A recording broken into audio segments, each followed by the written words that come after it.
guys, I'm LittleBigOkey and welcome back to Destiny. Bungie recently released a website about the House of Wolves, and here you can find a lot of interesting pictures and such. And in this video, I'm gonna cover the most interesting things that I've found on this website. If you wanna go and check out the website for yourself, you will find a link to that in the description box below. So then, let's begin with the exotic armor for the Warlock. First up, we have the Ram. Its unique perk, the Ram arises, destroys nearby enemies when you're activating Radiance from death. Next up, we have Nothing Manacles. Its unique perk, the Cold Equation, grants you a shield every time you kill someone with your Void Light abilities. And we have the Purifier Robes. Its unique perk, Burn Brighter, makes enemies to explode by your ignite effects. Next up, let's have a look at the exotic armor for the Titan. First up, we have Eternal Warrior.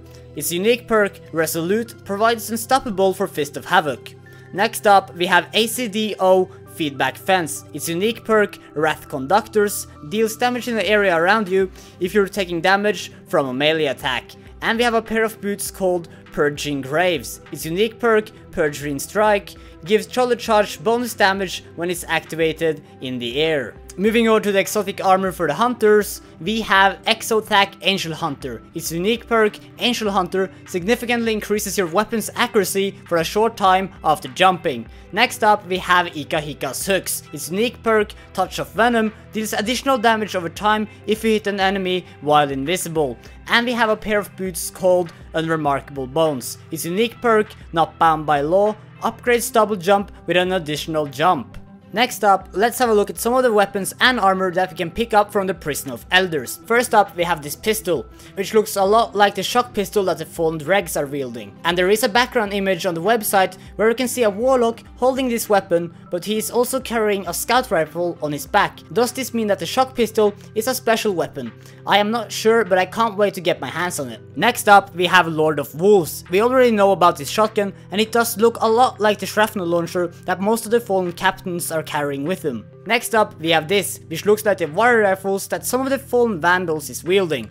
Now the interesting question is if these weapons will fire like the fallen weapons do, or do they fire differently? I guess we just have to wait and see what happens. Next up, we have some of the armor that we can pick up from the Prison of Elders. What we already know about the endgame armor from PoE is that the Warlock set is inspired by Archons, the Titan armor set is inspired by Wolfwalkers, and the Hunter armor set is inspired by Kells. I'm not gonna go in too much detail about the endgame armor in this video, simply because we don't know much more about it for the time being. We also got some teaser images of some of the armor and weapons that we'll see from the Trials of Osiris, as well as some of the faction gear. There's not really much to say about it yet, but what I can say is that I want it all. Another thing that I want to point out is this. This seems to be a hand cannon, but a hand cannon that we have seen before. If you look back at the cutscene when we visited the reef for the first time, our Guardian snuck one of those from the Queen Guards.